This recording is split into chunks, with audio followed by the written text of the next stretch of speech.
Olá pessoal, tudo bem? Essa é uma aula de filosofia para a terceira série do ensino médio e o conteúdo é do quarto bimestre. Nós vamos tratar hoje o assunto da dialética. Se você já ouviu falar sobre a palavra dialética, provavelmente ficou confuso no seu entendimento, porque a dialética muda de conceito ao longo dos séculos, e hoje você verá desde a Grécia Antiga até a Idade Contemporânea. Antes da gente entrar no conceito de dialética, vamos retomar o conteúdo do terceiro bimestre. Estávamos vendo o libertarismo e determinismo. Ambos são conceitos também da Grécia Antiga. Libertarismo é aquela que entende a liberdade como a possibilidade do indivíduo de decidir e agir conforme sua própria vontade. Ser livre é, pois, o mesmo que agir voluntariamente, sendo esta vontade determinada exclusivamente pelo próprio agente. Ou seja, diante de uma situação qualquer, posso agir de uma maneira ou de outra, dependendo apenas da minha decisão, deliberação. Nessa visão de Aristóteles, a liberdade é o mesmo que agir voluntariamente. Então a pessoa, o agente, decide o que irá fazer. Então ela tem o poder da decisão, da deliberação. Dentro do libertarismo, nós temos outros conceitos. Nós temos a autodeterminação, onde o próprio sujeito que age é a causa de sua ação, sem que sofra qualquer constrangimento de fatores externos a ele. Então, a própria pessoa determina o que ela quer fazer. Autocausalidade. O sujeito é a causa de suas ações, ou seja, ele escolhe sabendo as consequências. A noção de liberdade como ausência de condições ou de regras, a noção de liberdade como ausência de condições ou de regras e recusa de obrigações. A definição de autocausalidade é o que mais se aproxima de liberdade do senso comum. Na autocausalidade, o sujeito é a causa de suas ações. Ele sabe as consequências, então ele tem a liberdade de escolha já sabendo das consequências. Durante a Idade Média, nós temos o Santo Agostinho, que vai trabalhar a questão do libertarismo e do determinismo. E Santo Agostinho vai inserir nesses conceitos a questão do livre-arbítrio, que é a possibilidade de decidir, escolher em função da própria vontade, isenta de qualquer condicionamento, motivo ou causa determinante. O homem é livre para praticar o bem ou o mal. Então, na visão de Santo Agostinho, Deus dá a liberdade para o homem para que ele escolha em praticar o bem ou praticar o mal. Já o determinismo é a concepção segundo a qual tudo no universo, até mesmo a vontade humana, está submetido a leis necessárias e imutáveis, de tal forma que o comportamento humano está totalmente predeterminado pela natureza, e o sentimento de liberdade não passa de uma ilusão subjetiva. Então, no determinismo, acredita-se que há um destino traçado determinado pela natureza, por Deus, por uma força maior. E nesse caso, não há liberdade. A liberdade torna-se impossível. Se tudo é determinado, não há ato voluntário e nem escolha. Tudo é movido por uma causa, que se encontra fora de nós. Não podemos evitar agir como agimos. São as circunstâncias em que nos encontramos que produzem esse agir. Assim, não sou eu quem escolhe, não há escolha livre, mas as circunstâncias escolhem por mim, compelindo-me a agir. Então, no determinismo, as circunstâncias me levam a ter certas ações, e essas ações já são pré-determinadas por algo maior, uma força maior, por Deus, pelo destino. Tem alguma coisa que já funciona ao meu redor e que faz eu agir dessa forma. Dentro do determinismo também temos alguns outros conceitos, como a pré-ciência divina de Santo Agostinho. Pré-ciência, antes, ciência, conhecimento. Então é a capacidade que só Deus possui de conhecer todas as coisas antes que elas aconteçam. Para Santo Agostinho, Deus conhece a ordem das causas que dão origem a todas as coisas. Então Deus sabe o que vai acontecer antes de acontecer. Também tem um conceito de predestinação, que para Santo Agostinho, nem todas as pessoas recebem a graça de Deus. E para Santo Agostinho, nem todas as pessoas recebem a graça de Deus, mas apenas alguns escolhidos, que estariam predestinados à salvação. Ou seja, para o homem ser salvo, não basta ser predestinado a isso. É preciso ainda que ele escolha fazer o bem. A predestinação, portanto, não é uma necessidade. Ela também depende da vontade humana. As pessoas já nascem predestinadas a serem salvas ou não no juízo final. Mas ainda assim depende da vontade humana para que isso aconteça. Então é necessário que a pessoa faça o bem e nasça predestinada a ser salva. E aí, juntando as duas coisas, no juízo final ela será salva por Deus. E dentro do determinismo nós temos o fatalismo, que é um conceito no qual existe um destino traçado e não há nada que possa mudar isso. E um dos exemplos é a tragédia grega de Édipo Rei, onde Édipo tem um destino traçado pelo oráculo, e ele faz de tudo para fugir desse destino, e todas as consequências que acontecem na vida dele façam que ele volte para esse destino e cumpra a profecia. Então, os gregos que eram adeptos do determinismo acreditavam que não podiam mudar o seu destino. Ainda dentro do determinismo também temos a providência divina, Essa doutrina se assemelha bastante ao fatalismo, mas ela foi utilizada durante a Idade Média. A diferença é que ela possui um caráter mais explicitamente religioso. Consiste em afirmar que Deus é o criador da ordem do mundo e que é o responsável pela condução dos acontecimentos. Em outras palavras, o mundo possui uma ordem racional, que vem de Deus, que compreende tanto os acontecimentos quanto as ações dos homens. De modo geral, a doutrina da providência implica negar a possibilidade da liberdade humana, pois ao homem cabe apenas adequar-se aos desígnios divinos. Então, a providência divina, ela vem do fatalismo grego e ele se transforma na providência divina durante a Idade Média, com Santo Agostinho, onde ele determina que Deus é quem define tudo e é a ordem racional de todas as coisas. Então, cabe ao homem, neste momento, apenas aceitar os desígnios divinos, ou seja, apenas aceitar o destino que Deus te deu. A pessoa que não aceitasse isso seria uma pessoa frustrada e infeliz. E a providência divina foi muito importante durante a Idade Média, porque a Igreja Católica conseguiu controlar o pensamento humano por mais ou menos 1000 anos, com a Bíblia em latim, a missa em latim, e as pessoas não tinham conhecimento da palavra de Deus. Então elas acreditavam no que os clérigos diziam, os padres, os bispos da época. Eles conseguiam convencer as pessoas que era necessário comprar as indulgências para que conseguisse alcançar os céus. As indulgências eram a venda do perdão.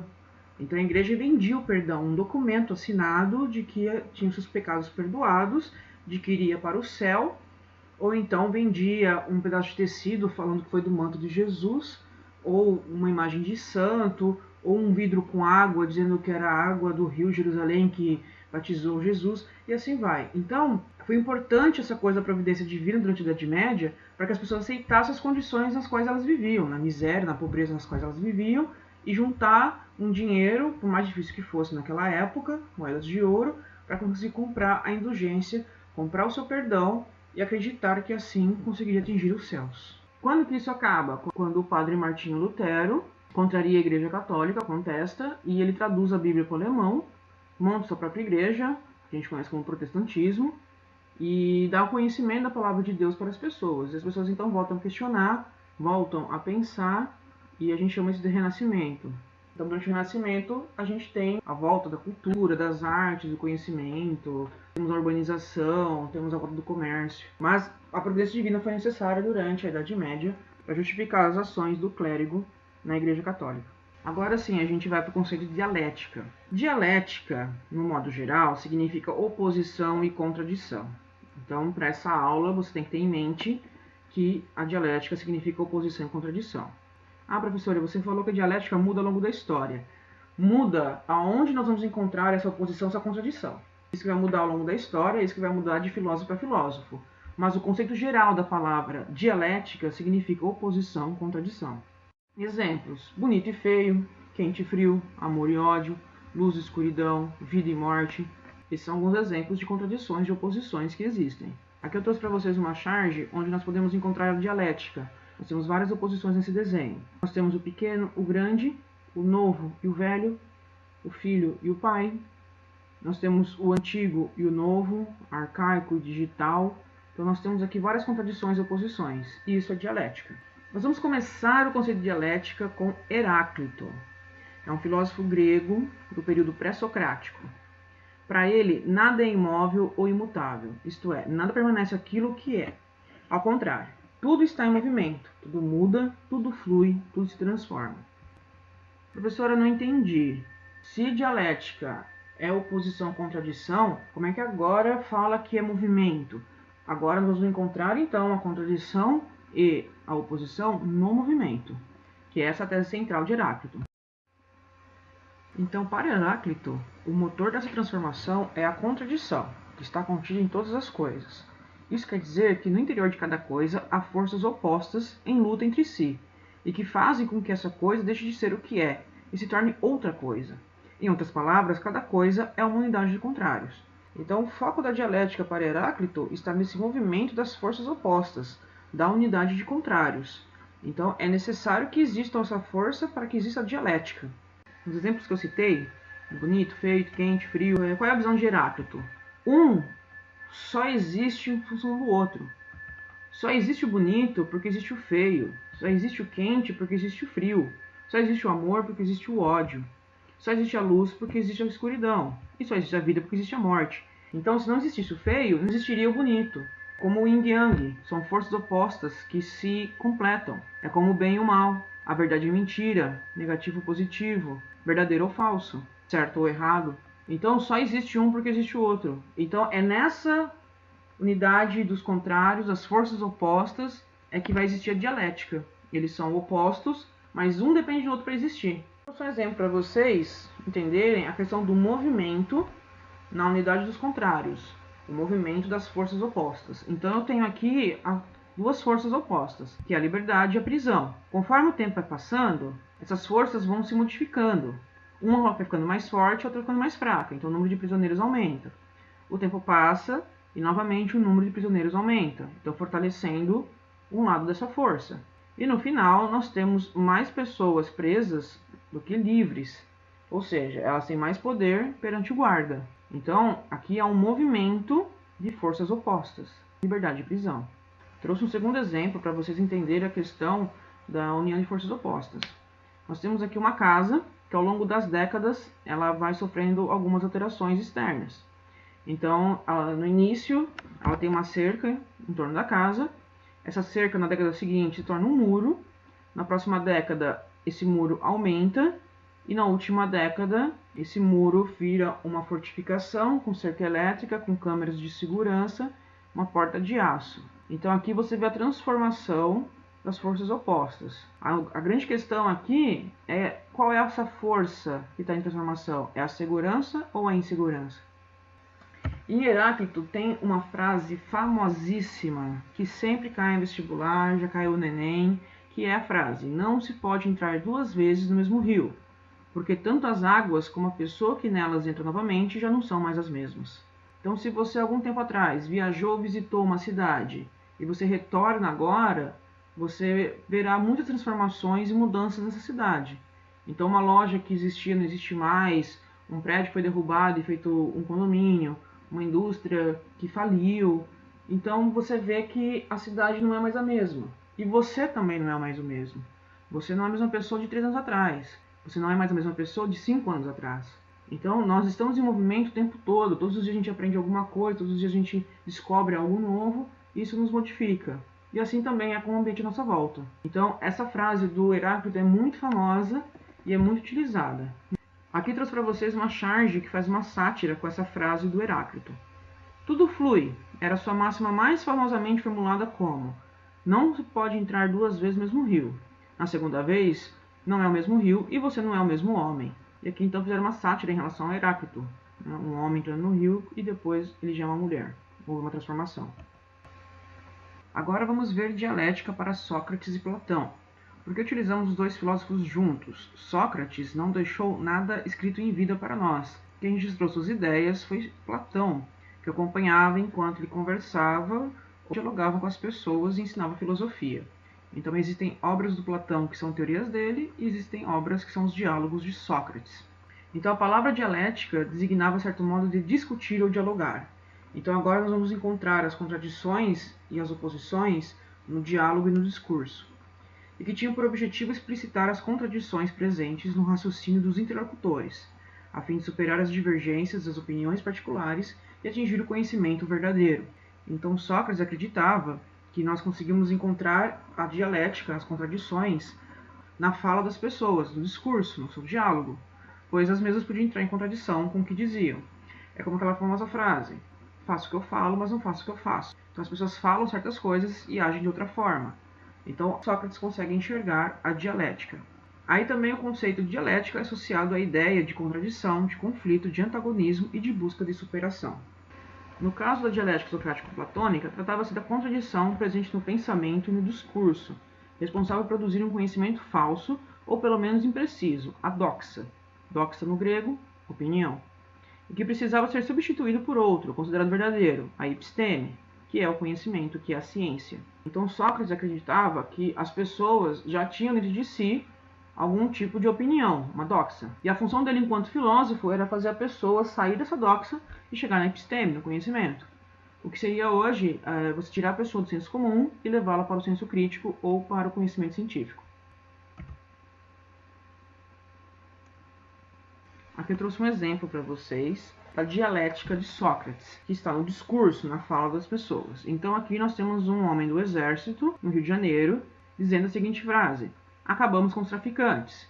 Então o repórter pergunta: e o tráfico? E ele diz: não mude de assunto. Aqui ele está entrando em contradição, porque não tem como acabar com o traficante e continuar com o tráfico. Há uma contradição nessa fala, há uma dialética. Aqui nesta fala, se Sócrates estivesse vivo e começasse com esse rapaz do exército, o debate seria longo, porque ele perceberia a contradição na fala da pessoa e questionaria.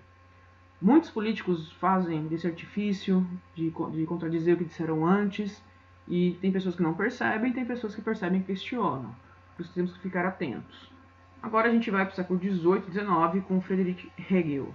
O Hegel acredita que as contradições estão presentes no pensamento ao longo da história. Então, já mudou novamente onde está a contradição, mudou novamente onde está a dialética.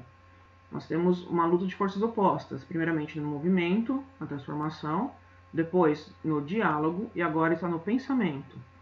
Então, é um processo que envolve 3 momentos: tese, a antitese, que é a antítese, e a síntese. Tese é a afirmação de uma ideia, uma posição. É uma afirmação, é uma hipótese. A antítese, antitese, então é uma ideia contrária. E no final, é necessário que se tenha uma síntese, que é a conclusão derivada da superação da contradição entre as duas primeiras. Então é necessário superar as duas primeiras, a tese e a antítese, para chegar a uma conclusão. E o Hegel acredita que a gente faz isso através do pensamento. Então, quando a gente conversa com alguém, ou até mesmo quando nós conversamos consigo mesmos, nós entramos em contradição. Ah, vou fazer tal coisa. Ah, mas se eu fizer isso, vai acontecer tal coisa. Não, então eu vou fazer diferente. Nós ficamos o tempo todo tendo uma ideia, percebendo que a ideia não é boa, antítese, e depois concluindo como é que deve ser feito. E às vezes isso leva um bom tempo. São várias conversas consigo mesmo.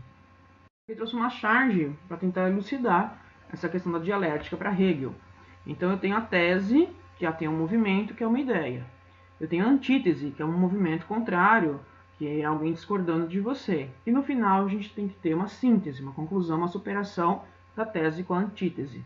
Aqui de forma irônica, o autor resumiu muito bem que a gente não chega a lugar nenhum com a síntese. Mas essa é uma forma para elucidar esse pensamento. Aqui eu trouxe outro exemplo da dialética de Hegel. Aqui o professor fala: toda certeza é relativa. Alguém pergunta: tem certeza, professor? Ele responde: absoluta. Aqui há uma contradição no pensamento. A certeza é relativa ou absoluta? Ou então a absoluta é que a certeza seja relativa? Nunca saberemos. Aqui eu trouxe novamente um exemplo de dialética de Hegel. Nós temos aqui então uma tese, uma antítese e a síntese, que é uma conclusão, uma superação das ideias antagônicas.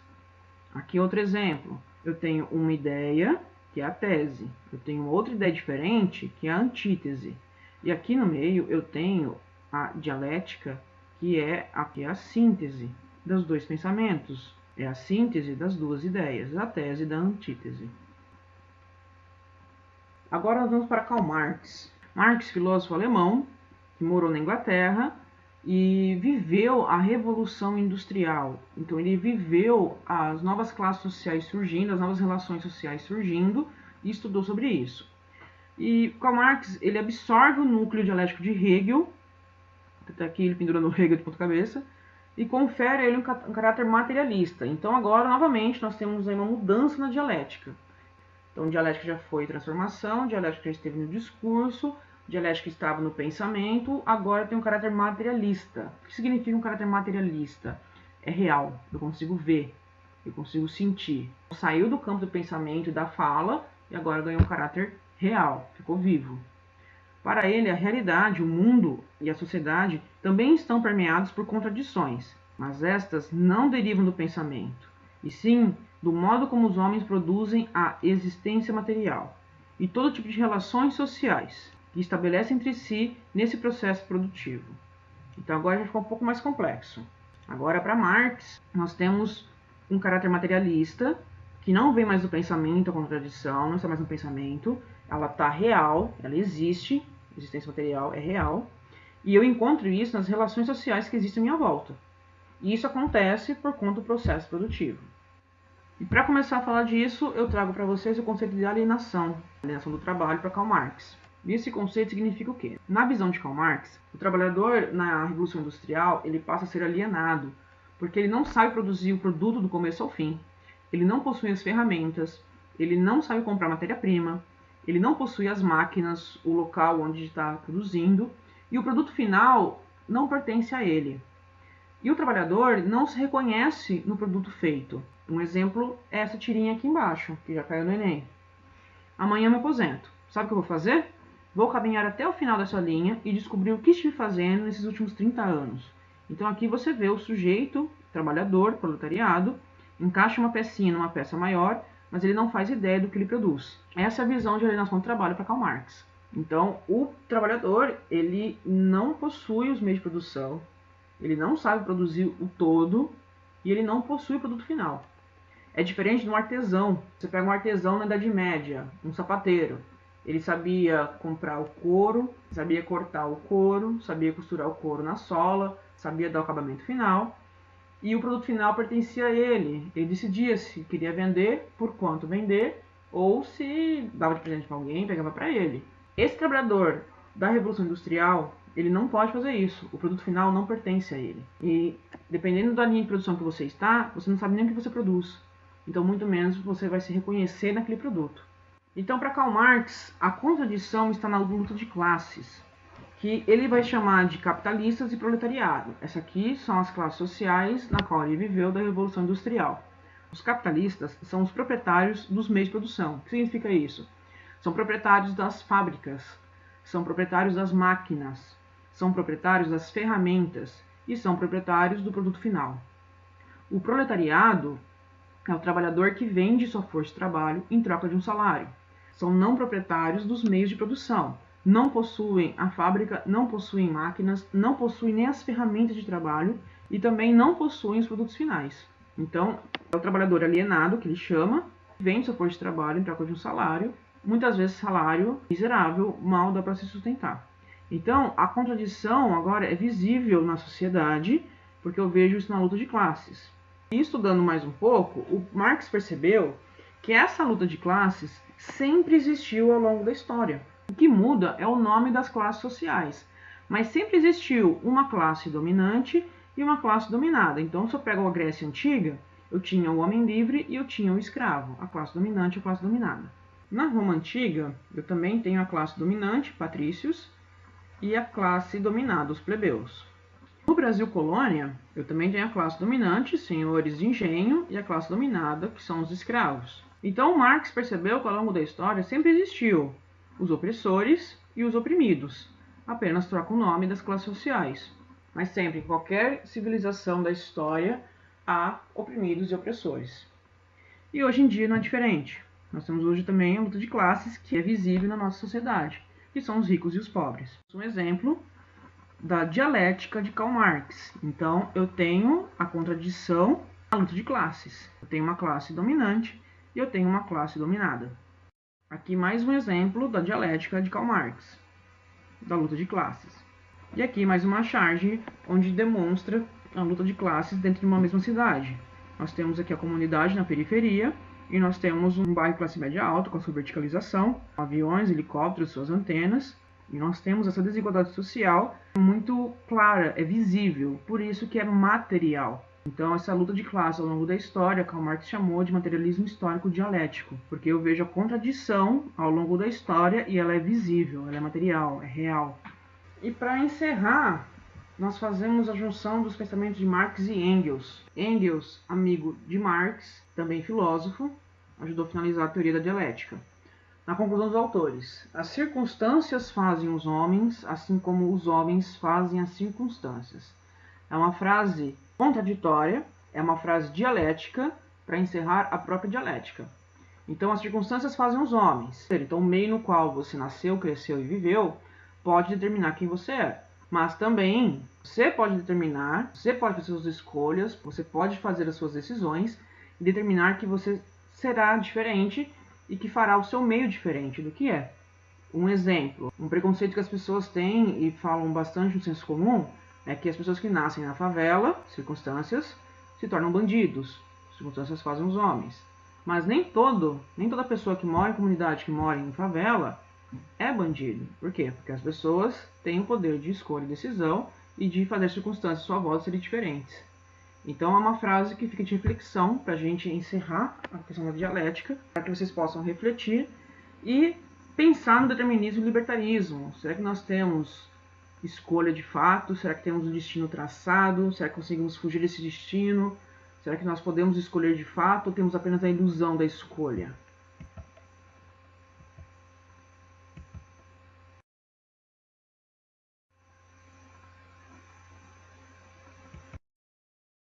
Aqui eu trouxe um exemplo de dialética em relação à liberdade para fazer com que vocês reflitam um pouco sobre o assunto. Então aqui o pai diz, antigamente a gente botava passarinhos em gaiola. Com o tempo nossa cultura muda, evolui. E o garotinho diz, que massa. E fala, liberdade é tudo de bom. E ele diz isso dentro de grades de uma janela. Então quem realmente está liberto? Nós temos liberdade de sair nas ruas? Uma mulher tem liberdade de sair na rua à noite? Até quanto vai minha liberdade? Será que temos liberdade de escolha de fato? Ou somos determinados pelos pais, pelas leis, pelas regras que existem na sociedade? Isso tudo é dialética. Eu espero que tenham gostado. Por hoje é só. E até a próxima aula.